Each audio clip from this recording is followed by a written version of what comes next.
Hôm nay mình chia sẻ với các bạn về cách thức để tạo ra một cái chậu giả đá từ một cái khay nhựa. Các bạn cố gắng quan sát. Để làm chậu theo cách này, trước hết các bạn ra các cái đại lý nhựa, chọn mua một cái khay vuông như nào như vậy. Cái khay vuông tùy ý các bạn, có thể là khay vuông hoặc khay tròn hoặc khay hạt xoài hoặc mọi cái dạng. Chúng ta sẽ kẻ này, chúng ta sẽ cắt bỏ cái phần trong cái vạch mực này.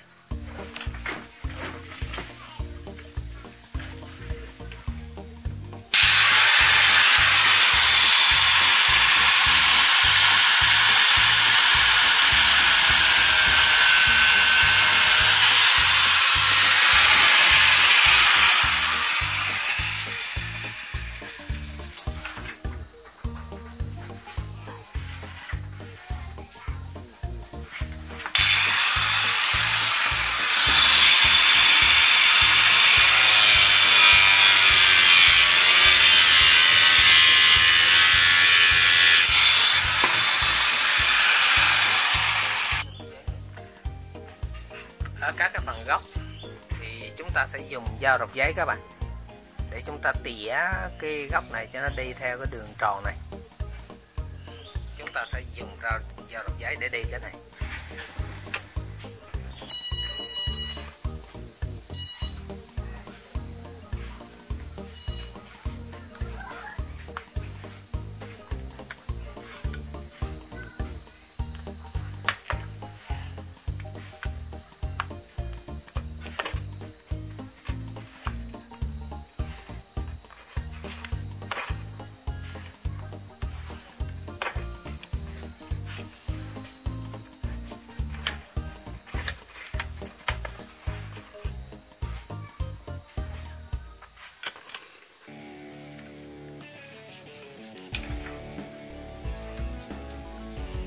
Chúng ta đã cơ bản cắt xong được cái này gọi là cây dưỡng, gọi nó là cây dưỡng các bạn, chứ nó không phải là khuôn.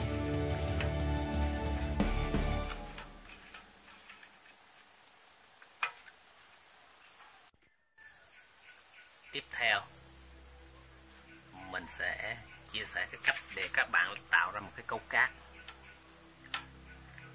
Để tạo ra một cái câu cát thường xuyên và liên tục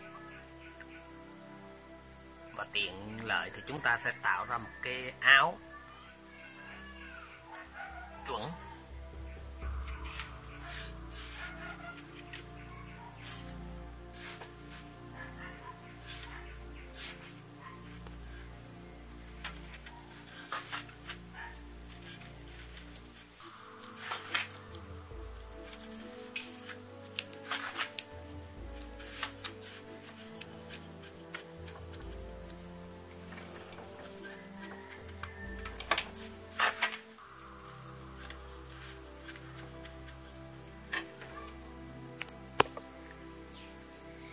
Các bạn đắp cấu cát thấp hơn cái phần nhựa này, theo cái size chậu này nó khoảng 1,5 phân, chứ đừng có đắp bằng nhựa luôn, cho nó thấp hơn khoảng 1,5 phân với cái size chậu này. Size chậu này có cái chiều dài khoảng 37 cm các bạn. Việc tiếp theo là chúng ta lấy cái kích thước của cái cấu, bởi vì vốn cái cấu cát này nó bằng cái khuôn cái dưỡng lúc nãy, cho nên bây giờ chúng ta sẽ trừ vô. Với cái cỡ này thì chúng ta trừ cho nó 1,5 cm là được các bạn.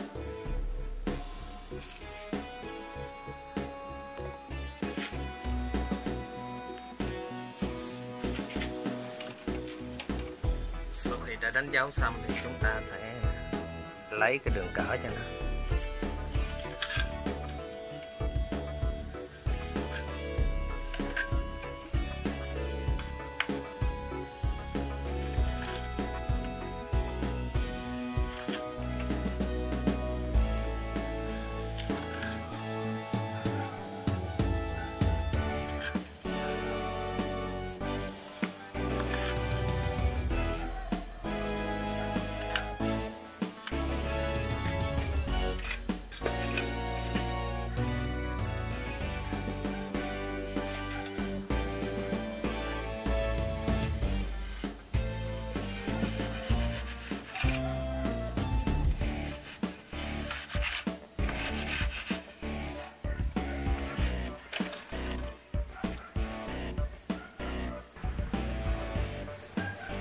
theo một cách khác là các bạn cũng có thể để nó lên như vậy.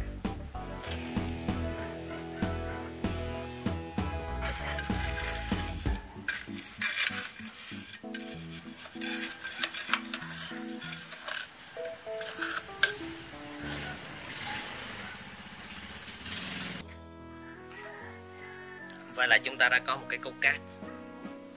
Sau khi có cái cấu cát này rồi, chúng ta sẽ đưa cái dưỡng vào để kiểm tra.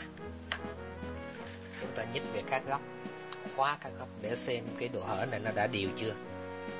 Cái độ hở chia đầu này nếu nó đã đều hoặc nó có nghiêng có rồi gì không thì chúng ta sẽ thực hành sửa nó.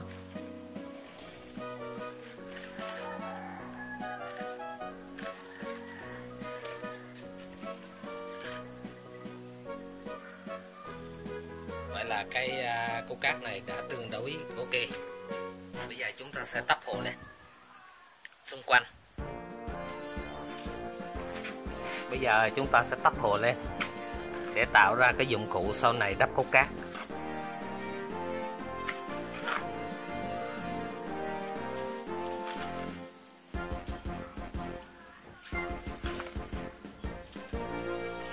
Các bạn cố gắng làm cho nó hơi dày hơn, hơi dày một chút để sau này mình dàn cát nó chịu được luôn.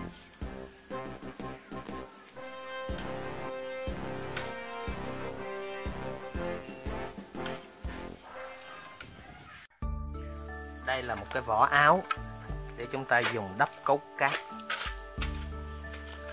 Các bạn làm hai cái tay nắm hai bên để sau này đắp cấu cát xong chúng ta có cái điểm tì để tháo gỡ cho dễ.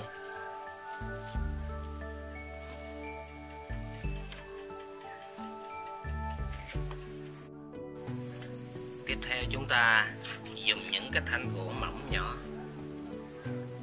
dày cỡ 7 ly là được các bạn. 7 ly 1/2 là được, không cần dày quá. Để làm một cái, tạo ra một cái vỏ để bịt các cái lỗ trên chậu này, trên cái dưỡng. Các bạn có thể đóng đinh hoặc dán keo AB đều được.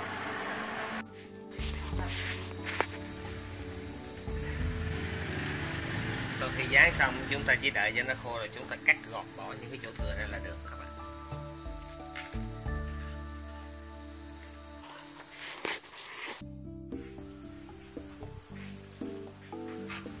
Vậy là chúng ta vừa làm xong thêm một cái áo gỗ bên ngoài nữa các bạn. Cái này nó có hai cách, một là dán keo, hai là đóng đinh, nhưng mà theo mình nghĩ các bạn nên dán keo để nó đỡ cái sự chệch choạc. Tức là sau khi các bạn làm xong thì nó phải có cái độ khít khao như vậy. Sau khi các bạn làm xong thì nó phải như vậy, nó phải xích.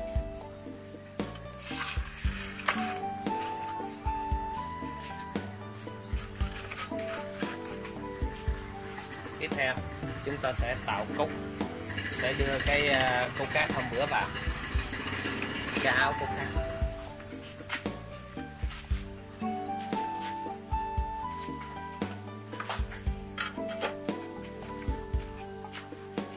Chúng ta thấy cho cát vào đây.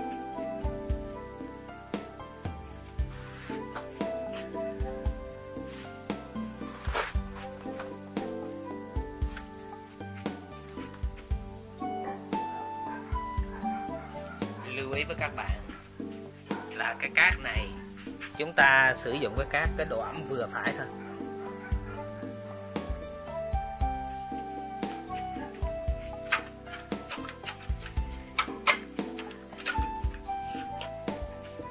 Khi tạo khuôn các bạn nên làm chắc về các góc.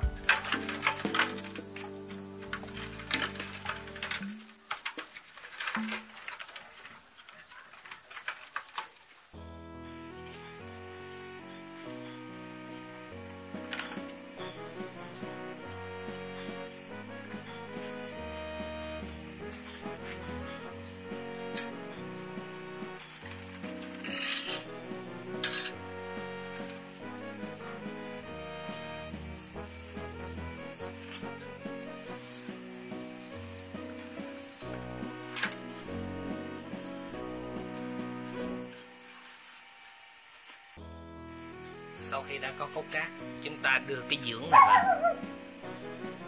vào. Chúng ta nhớ canh cho kỹ, cho cái độ hở của nó đều, sao cho cái độ hở nó đều.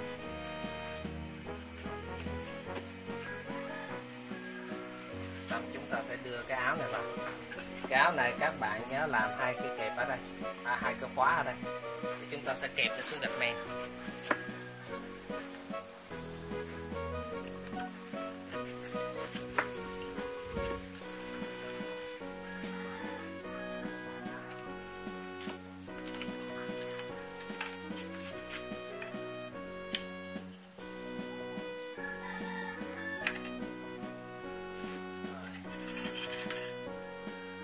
Thì nó không sẽ sức nữa. Vừa các bạn ở thể loại này các bạn có thể trộn tỷ lệ 3-1 và trộn thật nhão để chúng ta đổ.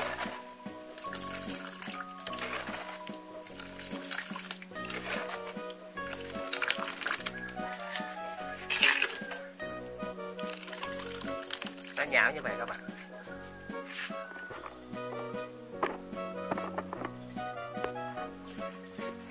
Lưu ý các bạn, khi đổ thì chúng ta sẽ đổ về các góc trước.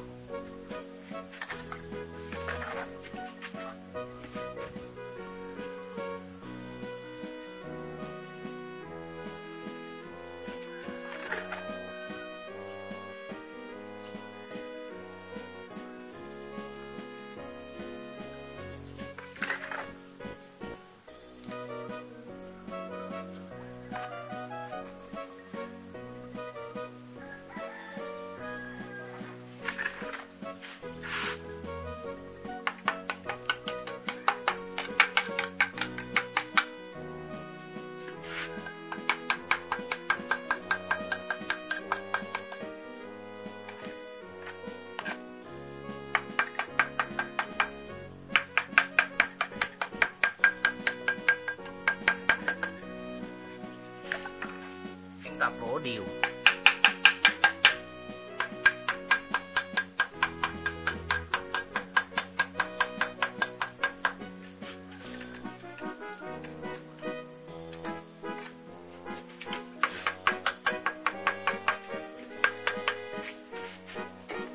Sau khi xong công đoạn này, các bạn để cho nó khoảng 10 đến 15 phút để cho nó tạo điều kiện cái cấu cát nó rút nước vào hết, rồi chúng ta mới bắt đầu làm tiếp. Lưu ý với các bạn là khi đổ xong chúng ta phải làm một cái lỗ thông hơi cho nó, phải tạo ra một lỗ thông hơi ở đây,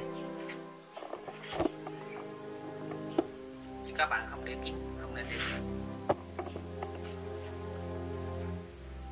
Bây giờ chúng ta rờ thử cái này nó đã đủ độ cứng rồi các bạn, thì chúng ta mới tiến hành tháo khuôn.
ta có tạo ra một cái công cụ như vậy các bạn,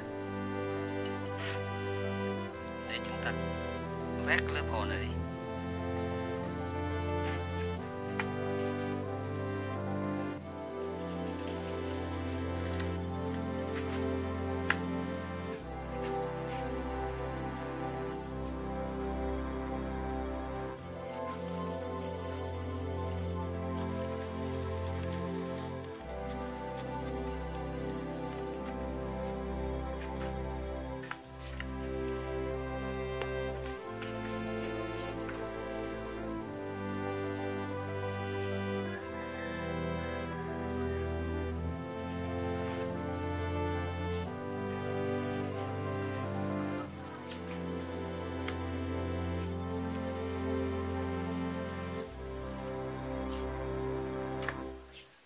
Chúng ta làm dấu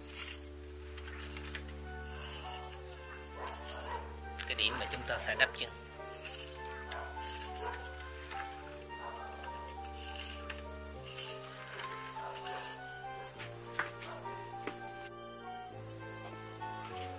Bây giờ chúng ta sẽ tháo nó ra các bạn. Chúng ta nhóm nhẹ các góc.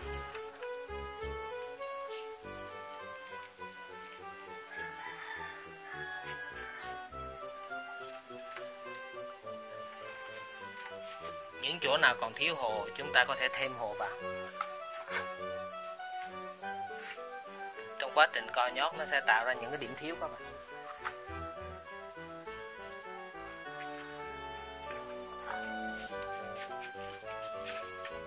Chúng ta cho cái khuôn vào tiếp để nén nó lại những cái chỗ đó.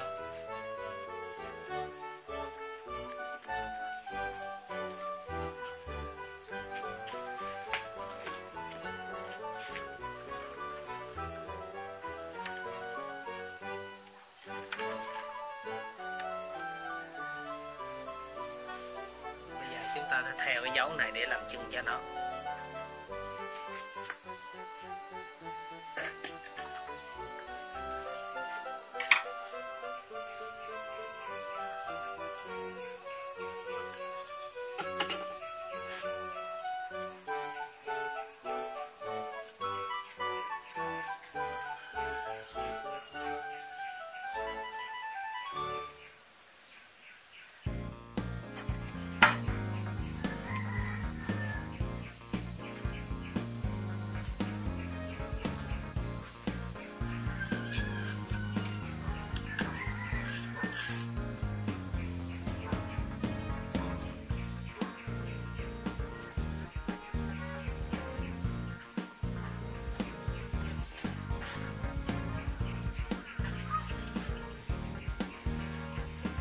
Này nó giả đá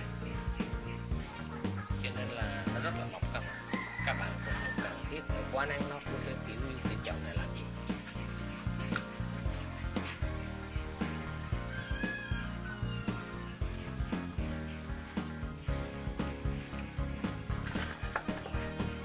Giờ chúng ta sẽ tiến hành xịt nước cho nó.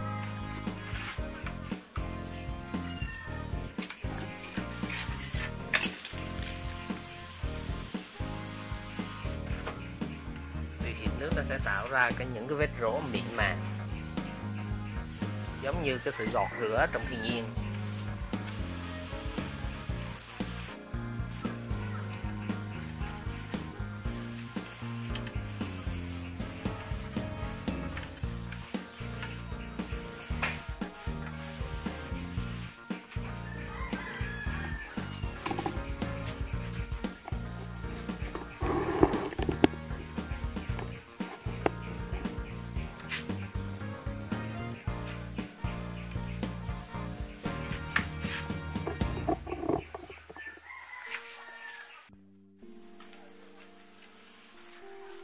Công việc tới đây xem như đã hoàn thành rồi các bạn.